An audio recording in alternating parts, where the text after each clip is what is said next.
오늘도 금요 성령 집회에 나오신 여러분들을 축복하며 또 하나님의 마음과 뜻이 우리 가운데 전달되어지고 또 이 세상 가운데 세상을 변화시키는 거룩한 사람들로 쓰임받는 우리 모두가 될 수 있기를 축복합니다. 사도 바울은 제2차 전도 여행을 지금 계속하고 있습니다.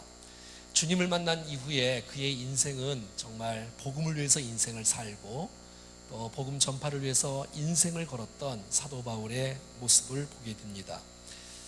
지난주에는 우리가 빌립보에 그가 가서 복음을 증거하다가 좋은 일인데도 불구하고 옥에 갇히게 되어지고 고난을 받게 되어지고 매를 맞게 되어졌던 이런 엄청난 고난이 있었지만 불평과 원망하지 않고 하나님을 찬송하고 기적했을 때 막 지진이 일어나고 옥문이 열려지고 착부가 풀어지고 기적이 일어나면서 그 기적뿐만 아니라 영혼의 심령의 기적이 일어나 간수와 온 가족이 주님을 만나 세례를 받고 음식을 먹고 함께 하나님을 믿음으로 크게 기뻐하는 이 아름다운 모습이 있었습니다. 그래서 결국 그들은 또 이제 빌립보 교회에 다시 이렇게 루디아 집에 가게 되는 것을 보게 되어져요. 아무튼 빌립보에 가면 빌립보 교회가 세워지고요, 데살로니가 가면 데살로니가 교회가 세워지고요, 에베소에 가면 에베소 교회가 세워지죠. 아무튼 가는 곳곳마다 교회를 세우는 사명, 복음을 증거하고 또 구원받는 역사, 제자 삼는 역사들이 아름답게 일어나는 것들을 보게 됩니다. 우리 충정교회도 이 사도행전적인 성령 충만함의 역사가 임함으로 복음이 전달되어지고 복음 전함을 통해서 또 다른 교회가 세워지고 또 주의 제자로 양육되어지는 이런 선교적인 역사가 저와 여러분들의 아름다운 섬김과 열정과 헌신들을 통해서 일어날 수 있기를 간절히 소원합니다. 특별히 오늘 데살로니가에 있는 이 교회 지역은 한 6개월 정도밖에 있지 않았다고 합니다. 6개월, 굉장히 짧은 기간이지 않습니까? 가장은 아니지만 짧은 기간에 있었지만 어마어마한 영향을 끼쳤던 축복의 복음 전파의 지역이 바로 데살로니가 지역입니다. 그러니까 기간은 짧았지만 하나님께서 그 6개월 동안에 어마어마한 복음의 역사와 또 예수 믿는 역사와 그들이 변화의 역사가 일어나서 사회에 충격을 주고 사회에 영향을 끼치는 거룩한 축복이 되었던 것이에요. 안디옥 교회는 1년 동안 이렇게 제자 훈련을 통해서 그들이 그리스도인이라고 칭함받았지 않습니까? 우리는 지금 38년째 훈련을 받고 있는데 아직도 제자가 안 되면 안 되겠지요? 아무튼 우리가 잘 훈련되어져서 좋은 군사들로 세워져서 정말 이 시대적인 사명을 감당하고 이 어두운 세상에 영향을 끼치는 우리 충정교회가 될 수 있기를 간절히 소원합니다. 이 데살로니가 지역은 마게도냐 전체 지역의 수도였는데 그 당시에 데살로니가 교회 지역은 인구가 한 20만 명쯤 되어지는 어마어마한 큰 도시라고 합니다. 근데 이제 사도 바울이 데살로니가 교회에 가서 이제 사역을 시작할 때에 이 사도 바울은 언제나 사역의 원칙이 있었습니다. 오늘 본문의 1절부터 보면 같이 한번 보죠. 시작. 그들이 암비볼리와 아볼로니아로 다녀가 데살로니가에 이르러 거기 유대인의 회당이 있는지라. 유대인이 회당이 있다는 것은 유대인들이 많았다는 거에 적었다는 거예요. 굉장히 많았다는 것을 보게 되어지고, 그래서 이 사도 바울의 원칙이 있는데 그것은 바로 유대인들에게 먼저 가서 복음을 증거하고 이방인의 사도로 부름받은 사람에도 불구하고, 그리고 회당에 거점을 두고 먼저는 그곳에 가서 복음을 전하는, 이것이 사도 바울의 원칙이었어요. 오늘 본문에 10절에도 봐도 이제 밤에 성제들이 곧 바울과 실라를 베레아로 보내는데 이 사도 바울과 실라가 베레아로 가서도 회당에 들어가서 또 복음을 전하고 있는 것이지요. 왜냐하면 아무튼 이제 회당에 들어가서 복음을 전하는데 이 회당은 전체 지역에 많은 사람이 모이는 곳이에요. 함께 예배도 드리고요, 그러니까 예배도 드리고 문화센터 같은 곳이기도 하고 사람들이 모여서 교제도 하고 지나가는 나그네도 거기 들리기도 하고 주일날 가면 함께 기도회도 참석할 수 있고, 그리고 나그네가 오면 오늘 구약 성경의 말씀을 읽었는데 읽었던 말씀 속에서 혹시 은혜 받은 사람이 있다면 이 말씀을 함께 설교하시겠습니까? 이렇게 부탁도 하는 그런 곳이 바로 회당이에요. 거기선 재판도 일어나고 결혼도 하고 다 할 수 있는 이 시대의 교회 같은 느낌. 저희 교회는 성전 개념이 아니라 회당 개념의 교회를 저희 교회는 추구하고 있는데 너무 거룩해서 이거는 뭐 아무도 오지 못하는 곳이 아니라 누구든지 올 수 있고 누구든지 찬양하고 이 말씀 듣고 주님을 만나고 함께 교제하는 장소로 하는 그 회당의 개념 말이죠. 아무튼 이 회당에서의 거점으로 복음을 증거했다는 것입니다. 자, 왜냐하면 이 사도 바울 마음속에는 어떤 마음이 있냐면 이방인의 사도로 부름받은 사람이에요. 그러면 유대인들을 제껴놓고 너희들이 거부했으니까 이방인에게 복음을 전하는 것은 마땅한데도 불구하고 그럼에도 불구하고 사도 바울은 가는 곳마다 유대인들을 위해서 복음을 진 거예요. 왜냐하면 자기가 유대인이지 않습니까? 자기가 유대인이고 나처럼 과거의 율법에 매여서 자유와 평강을 누리지 못하고 주 예수 그리스도의 그 복음에 대한 죽으심과 부활에 대한 감격과 기쁨과 자유를 맛보지 못한 것에 대해서 안타까움이 사도 바울 마음속에 있는 것이에요. 그럼 사도 바울도 구약에 능통한 자였고 가말리엘 문화생 아닙니까? 지금으로 말하면 뭐 국회의원 서울대 출신의 아주 훌륭한 데서 공부했던 사람인데 주님을 만난 이후로 그게 얼마나 인생이 이렇게 변화되었습니까?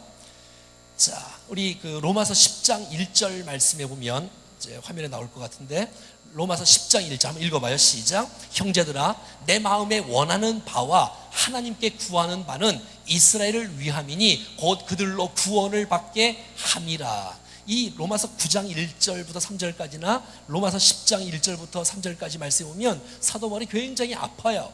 고통스러워요. 왜냐하면 옥에 갇혀서 고통스러운 것이 아니라 아니 이방 사람은 복음을 전하는데 주님을 척척 믿는 거예요. 근데 유대인들이 안 믿는 거예요. 내 민족이 안 믿는 거예요. 그 고통. 다른 사람은 믿는데 내 가족이 주님을 안 믿을 때 그런 고통이 있지 않습니까? 그 고통을 말하는 것이에요. 내 원하는 소원이 있다는 거예요. 내 기도의 제목이 있다는 거예요. 그것은 바로 이스라엘 유대인들이 주님 앞에 돌아오기를 원하는 것이 마음에 있는 거예요. 여러분, 그러니까 진짜 선교사는 애국자가 되어져야 되는 것이에요. 진짜 선교사는 우리나라를 버리고 가는 사람이 아니라 진짜 선교사는 우리나라를 더 사랑하는 사람이어야 된다는 것이에요. 여러분, 그래서 이 사도 바울의 선교의 원칙이 있는데 그것은 바로 유대인들에게 먼저 가서 복음을 전하고 회당이라는 것을 거점으로 삼고 복음을 증거해서 그가 선교 사역이 펼쳐질 수 있도록 하는 것, 이것이 바로 사도 바울의 사역의 원칙이었다는 것입니다.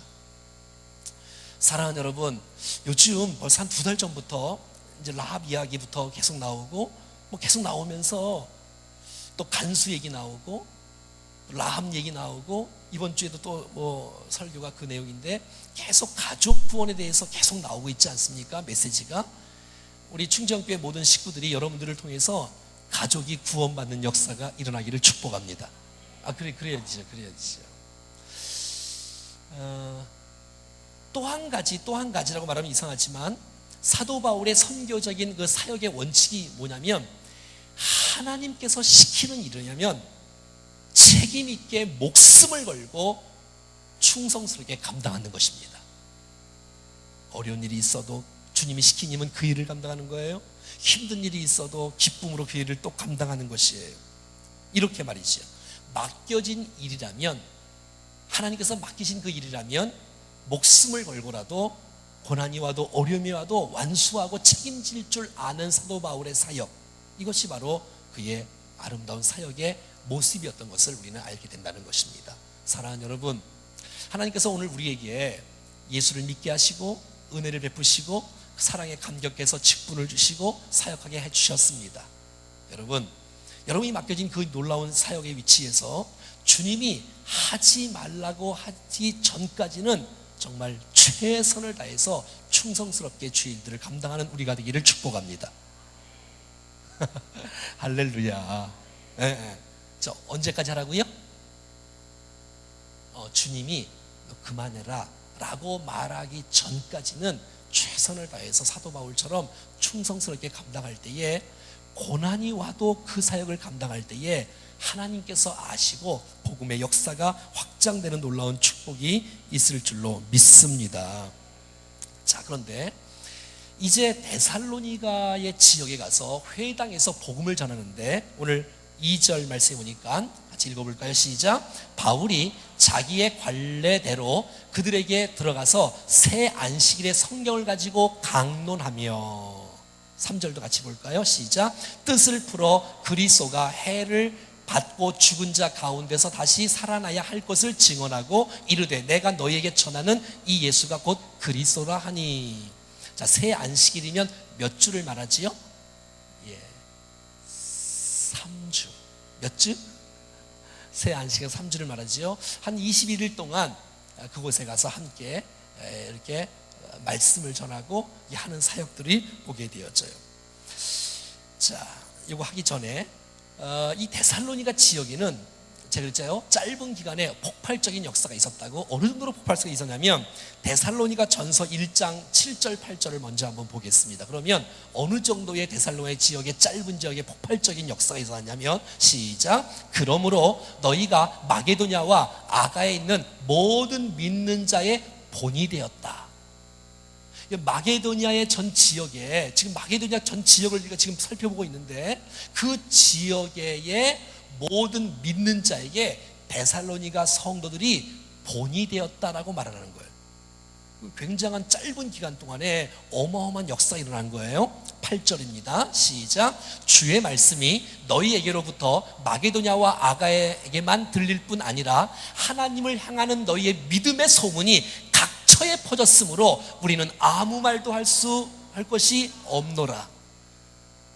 여러분, 우리가 주님을 사랑하는 열정과 헌신과 그 아름다운 모습이 이 원주를 넘어서, 강원도를 넘어서 이 충정교회의 이 믿음이 온 땅에 퍼져가는 역사가 있으면 좋겠어요. 아무튼 아니, 이게 아니 땐 굴뚝에 연기는 안 날 거 아니겠습니까? 얼마나 주님을 사랑하는 사람들이 있었든지, 주를 위해 헌신된 사람이 있었든지, 막 각처에서 막 주위에 있는 온 동네에, 온 주위의 사람들에게 막 소문이 착착착착 퍼지게 됐다고 말하는 거예요. 오늘 본문의 사도행전 17장 6절은 이 말을 이렇게 표현하고 있습니다. 17장 6절 말씀 시작. 발견하지 못하매 야손과 몇 형제들을 끌어 읍장들 앞에 가서 소리질러 이르되 천하를 어지럽게 하던 이 사람들이 여기도 이르매. 한번 따라하겠습니다. 천하를 어지럽게 하던 이 사람들. 자, 데살로니가 지역에 왔는데 사도 바울의 일행을 통해서 복음이 증거되기 시작하는데, 이런 사람들은 막 천하를 어지럽힌다라고 또 말하고 있어요. 그러니까 세상을 뒤집을 만한 복음의 능력의 역사가 막 영향을 끼치고 막 흘러가는 것들을 보게 되어져요.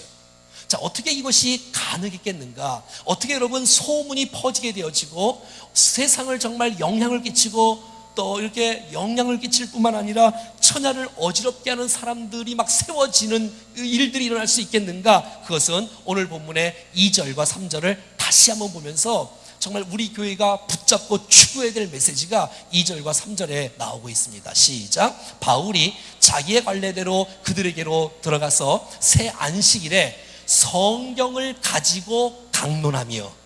할렐루야. 저는 2절과 3절에서 참 은혜를 많이 받았는데, 보세요. 성경을 가지고 강론을 하는 것입니다. 사도 바울이 회당에서 성경을 가지고, 구약 성경을 가지고, 그들이 유대인들이 믿고 있는 구약 성경, 사도 바울이 믿고 있는 구약 성경의 토대에 의해서 예수 그리스도를 이 구약 성경에서도 여러분 드러난다는 사실들을, 메시지를 선포하는데 성경을 가지고 강론하는 거예요. 자, 3절입니다. 보세요. 시작. 뜻을 풀어 그리스도가 해를 받고 죽은 자 가운데서 다시 살아나야 할 것을 증언하고 이르되 내가 너에게 전하는 이 예수가 곧 그리스도다 하니. 자, 성경을 상고하고 성경을 들어서 성경을 풀어서, 아니지요, 뭐지요? 성경을 가지고 강론을 합니다. 그래서 여러분, 어떤 교회는 설교 시간에 말씀 강론 이렇게 쓰는 데도 있어요. 아무튼 말씀을 함께 나누는데 거기서 뜻을 풀어주는 거예요.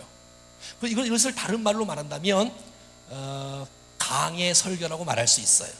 저는 사실 뭐 강의 설교도 좋아하지만 저는 큐티 설교, 본문 설교를 좋아하는 사람인데, 오늘 이 말씀이 왜 여기에 해당되었는지, 이 말씀의 뜻이 무엇인지를 풀어주고 해석을, 관찰을 하고, 이 관찰을 한 다음에 해석을 바로 하고, 해석된 그 메시지가 우리의 삶 가운데 적용되도록 하는 것, 이것을 보통 한국교회에서는 강해 설교라고 말을 하고 있는 것입니다.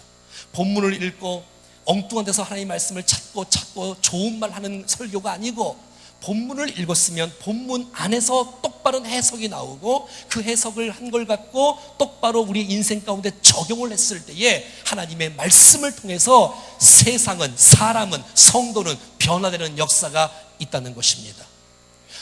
저와 여러분들이 이제 5년, 10년, 20년, 30년, 40년 동안 주의 말씀을 듣고서 여기까지 온 줄로 믿습니다. 이게 얼마나 감동입니까, 여러분? 여러분, 진짜 사람이 바뀌는 것은 말씀은 능력이기 때문에 이 말씀을 똑바로 증거할 수 있다면, 강단에서 이 강단에서 하나님의 말씀을 정확하게 해석할 수 있다면, 제가 지난주인가요? 이번 주가 지난주인가 누구를 만났는데, 이런 얘기는 참 하기가 참 어려운 얘기인데도 불구하고 뭐 원주 얘기 아니니까 이제 함께 이렇게 좀 무슨 얘기를 하다가 그 사람이 나한테 무슨 얘기를 하냐면, 별로 좋은 얘기는 아닌데 그러는 거예요. 물론 이제 사역자예요. 사역자인데 그런 말 하면 안 되는 건데, 그냥 제가 갑자기 생각이 나서 얘기하는데, 이런 말을 하는 거예요. 주일날 앉아기가 너무 힘들다는 거예요. 그러니까 주일날 예배드리기가 너무 힘들다는 거예요. 무슨 얘기인지 알겠어요? 왜냐하면 설교를 똑바로 못하는 거예요. 강단에서 그냥 성경을 펴놓고 뭐 나라와 무슨 달 해갖고 김구 선생 이야기를 한 달 동안 하고, 그러니까 완전히 이 강단이 하나님 강단이 아니었기 때문에, 누가 잘못인지 잘 모르겠어요. 아무튼 앉아있기가 힘들다는 거예요. 여러분들 힘드시나 모르겠어요. 설교 시간이 너무너무 힘들고, 도대체 지금 설교를 좀 해주십시오. 하나님 말씀을 전해주십시오. 세상 얘기 말고. 앉아있기가 힘들다는 거예요. 피곤한 게 아니고 졸려온 게 아니라 하나님 말씀을 사모하고 있는데 하나님 말씀이 안 들리는 거예요. 강단에서. 비극입니다.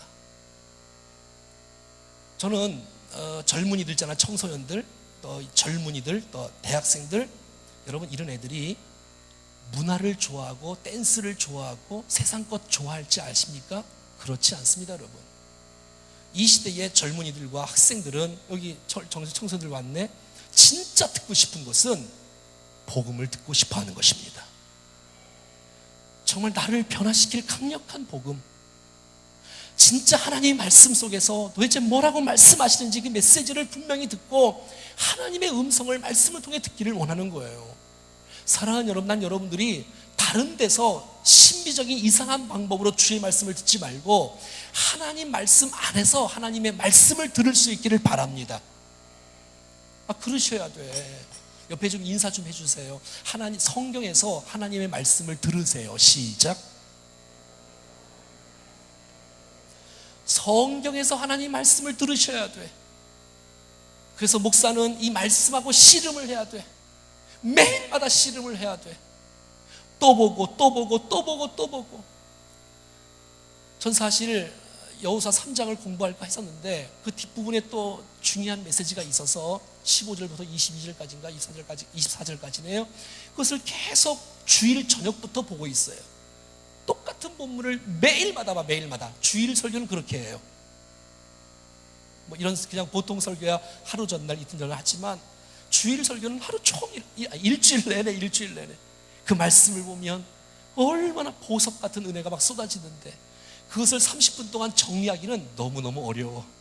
하나님의 말씀을 강론하고 뜻을 풀어서 설명하는 말씀 중심의 사역을 사도 바울이 했다는 것입니다. 그러니까 역사가 일어나는 거예요. 물론 역사는 믿음의 역사도 있지만 반대되는 시기와 질투와 고난의 반대되는 반응도 있어요. 여러분, 사단은 복음이 증거되어지면 믿는 사람들은 너무너무 기뻐하지만 그렇지 않은 사람은 막 발악을 할 거예요. 난 여러분들이 복음을 진짜 아는 사람이라면 복음을 또 듣고 또 그 얘기가 아니라 그래 맞아, 평생에 듣던 말씀, 평생에 듣던 말씀, 주 예수 사랑 또 들려주시오, 또 들려주시오 하는 이 놀라운 복음의 능력의 역사가 우리 가운데 있기를 간절히 소원합니다. 그런데 사도 바울은 감사하게도 말씀 중심의 사역의 말씀 강론을 하면서도 그 안에 반드시 빠져야 되지 않아야 될 예수 그리스도가 날마다 증언되고 있다는 것이에요. 저는 누가 목사님은 설교를 어디서 배웠냐라고 물어본다면 저는 어린이 전도협회에서 설교를 배웠어요. 어린이 전도협회는 아이들에게 설교를 해도 항상 본문 중심으로 설교를 합니다. 1절 설명하고 2절 설명, 어린이들도 똑같이. 전 어린이 부흥회를 해도 똑같이 강해 설교를 합니다. 1절, 2절, 3절, 4절 쭉. 그런데 여러분, 빼놓지 말아야 될 메시지가 있는데 그 안에서 핵심이 뭐냐면 무조건 핵심은 주 예수 그리스도라는 거예요. 만약에 우리의 중심과 주제가 예수 그리스도가 아니라면 그건 정말 여러분, 우리 성경의 주제가 예수라면서요. 성경의 주제가 예수고 신약의 구약의 주제는 오실 예수고 신약의 주제는 오신 예수고 성경 전체의 주제는 오직 예수라면 여러분, 우리가 찬송을 불러도 우리가 설교를 해도 말씀을 나누도 여러분 핵심은 주 예수 그리스도인 줄로 믿습니다. 지금 주일마다 1:1 성경 공부를 하고 있는데 제대로 하는데 1과도 예수요, 2과도 예수요, 3과도 예수요, 4과도 예수요. 너무너무 감동인 거예요. 너무너무 이게 지겹지 않고 지루하지 않고 예수가 어떤 분이시며 그분이 어떤 일을 하셨으며 그분은 지금 어떻게 우리와 함께 하시며 그 예수를 지금 어떻게 내가 반응할 것인지에 대한 부분들을 정확하게 제시하고 있는 훈련을 지금 주일마다 하고 있어요. 이게 얼마나 감격스러워요. 여러분, 교회 내에서 복음의 강물이 흐른다는 것은 그 교회가 살아있다는 증거인 줄로 믿습니다. 우리는 여러분 세상적인 이야기를 들으러 여기 앉아있는 곳이 아니라 예수님 들으려고. 그래야 여러분 예수님을 들어야 용서의 기쁨이 있는 거고 예수님을 들어야 하나님의 은혜에 대한 감격을 식지 않을 수 있는 축복이 되는 줄로 믿습니다.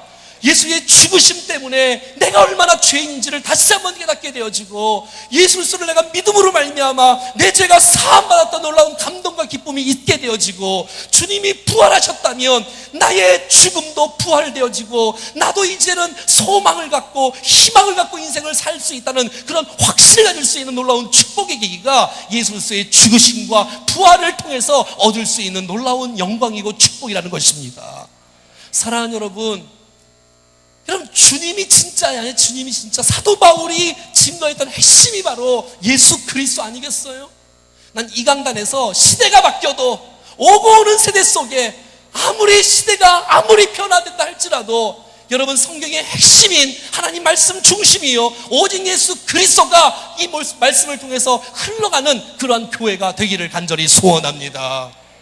여러분, 세상 다른 이야기를 통해서 여러분 구원을 받는 것이 아니고 오직 예수 그리스도를 통해서만 구원이 있다면 이 복음 내가 붙잡고 이 복음 찬송하고 이 복음 증거하고 이 복음 자랑하는 우리 모두가 될 수 있기를 축복합니다. 주일날 이런 메시지를 또 전해야 합니다. 붉은 줄이 나오기 때문에. 그래서 제가 십자가 전시의 이야기를 좀 하려고 해요. 오늘은 하지 않겠습니다. 여러분, 정말 우리가 주장해야 될 것, 우리가 찬양해야 될 것, 우리가 불러야 될 것, 우리가 증거해야 될 그 내용, 오직 주 예수 그리스도의 복음인 줄로 믿습니다. 복음으로 묵상하면 제가 사역을 해보니 복음 때문에 어린 영혼들이 무너지는 것을 보았습니다. 수도 없이 보았습니다. 지금도 마찬가지고. 그럼 제가 다른 데 가면 강력하게 복음을 전합니다. 근데 그 복음 때문에 사람들이 무너져요. 교사들로 복음 앞에 누구도 그 똑똑한 사람들에게 제가 무슨 일을 도대체 그를 설득시킬 수가 있겠어요? 복음 증거할 때 하나님께서 일하시는 것을 보게 된다는 것입니다. 사랑하는 여러분, 성경의 초점은 예수 그리스도이십니다. 사랑하는 여러분, 여러분은 복음으로 무장되고 있습니까? 정말 복음을 증거하고 복음을 찬양하고 있습니까? 정말 예수 그리스도가 정말 여러분의 전부 맞습니까?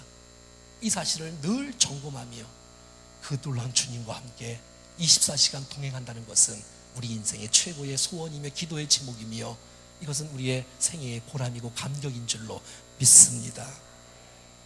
데살로니가 교회에서 이 사도 바울이 교회에서가 아니라 교회가 이제 세워질 텐데, 이 사도 바울이 거기서 가서 하나님의 말씀을 강론하고 특별히 복음적 강해 설교, 한번 따라해봐요. 복음적 강해 설교. 저는 정말 그런 설교자가 되기를 원하는 것입니다. 복음적 강해 설교, 복음적 강해 설교.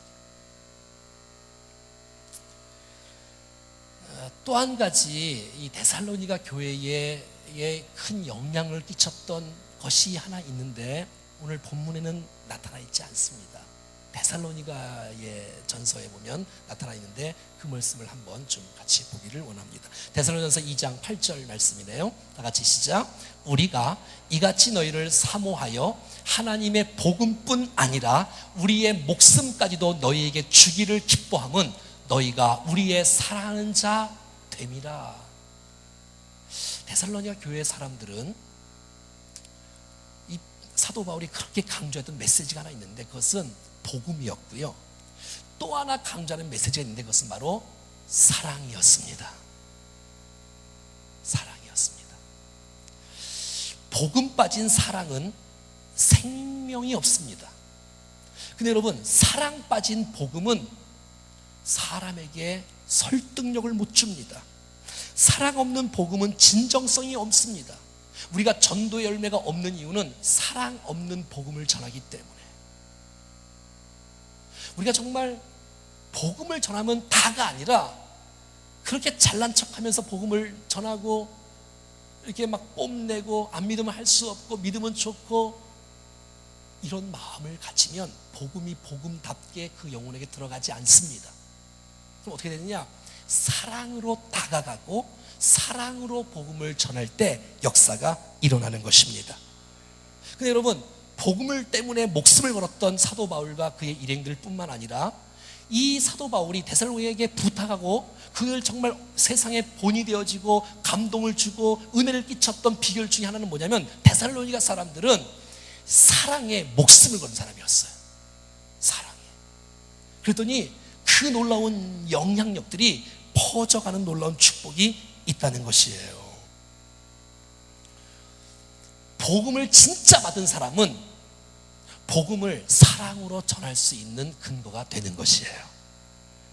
제가 이렇게 그냥 제 책에다가 사인을 해서 줄 때가 있어요.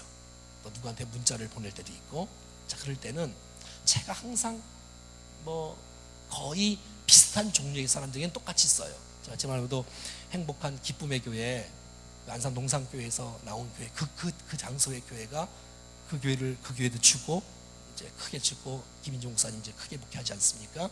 이제 그 한 1000명 되는 교회인데 행복한 기쁨의 교회 안산에 단원고등학교 바로 옆에 있더라고요.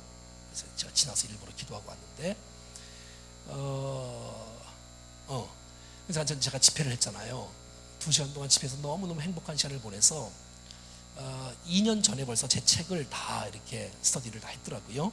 이제 구입하지 못한 분들이 있어서 사인을 해서 보내라고 해서 제가 택배로 보냈어요.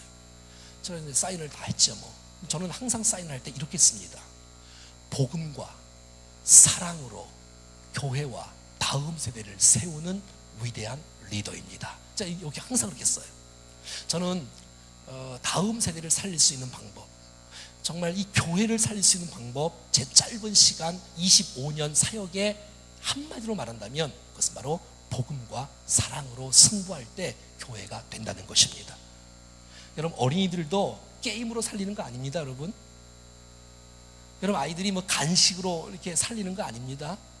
여러분, 그들도 복음과 사랑으로 다가갈 때 복음, 사랑 때문에 그 마음이 녹아지고 그 복음 때문에 그 인생이 변화되는 것들을 지금도 얼마든지 보고 있는 것입니다.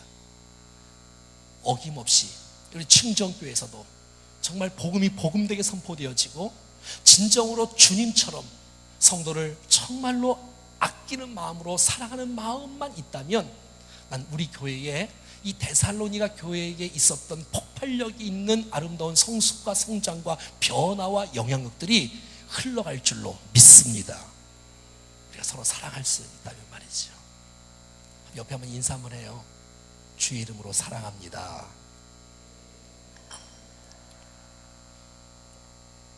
근데 우리끼리만 사랑하지 말고 믿지 않은 사람들도, 이웃들도 좀 이렇게 사랑하고 그래야 좀 하지 않겠어요? 왜 여러분 안 믿겠어요? 사랑이 없으니까.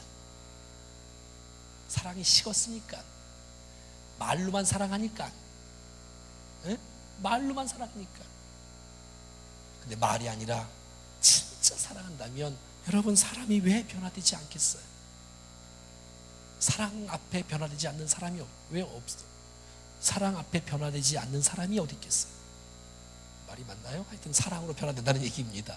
복음과 사랑으로 승부하는 교회, 데살로니가 교회, 복음과 사랑으로 승부하는 교회, 충정교회가 되기를 간절히 소원합니다.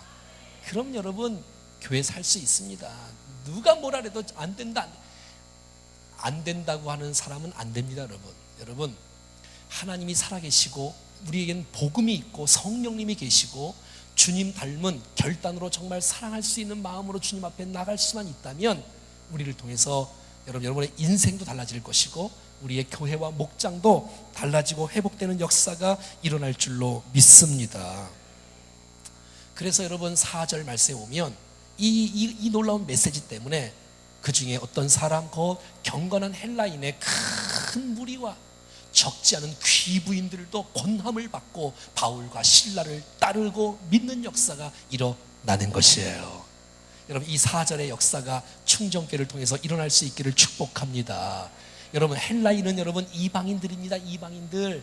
이방인의 큰 무리가 주님을 만나고, 또 귀부인들은 어떻게 말할까요? 세련되고 돈 있고 명예 있는 이 귀부인들도 권함을 받고 바울과 실라를 따라. 여러분, 사도 바울은 어디를 가도 누구를 만나도 복음을 전합니다. 상관이 없어. 이게 뭐 한국에 있던 뭐 어디 가든 상관이 없어. 제가 이제 12월 달에 이렇게 중남부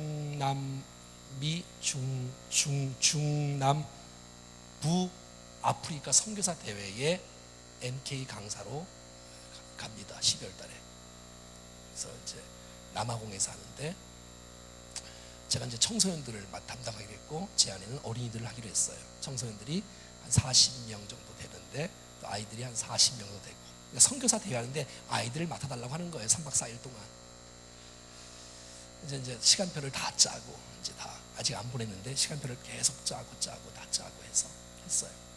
그럼 우리가 선교사 자녀들에게 도대체 뭘 전하겠어요? 3박 4일 동안. 그럼 제가 복음 전하지 않겠어요? 그들이 주님 만나고 그 주님 앞에 결단하는 그 아름다운 역사, 그 인생을 주 앞에 헌신하는 메시지를 저녁 집회 때 함께 하는데 같이 하지 않겠어요? 또 그것만 하는 것이 아니고 또 다른 이야기도 또 많이 하죠. 프로그램들이 계속 맡아서 해야 되니까. 여러분,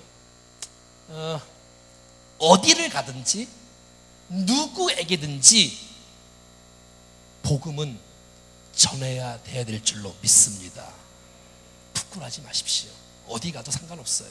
그리고 누굴 만나도 상관없어요. 그 대상이 귀분이든 헬라인이든 또 뭐 똑똑한 사람이든 그건 상관이 없어요. 라합이 여러분 믿는 거 봐요. 뭐 라합이 무슨 뭐 돈이 있었겠어요? 돈은 있었나? 얼마나 배웠겠어요? 하지만 여러분, 믿음이 인생을 바꾸는 것이에요.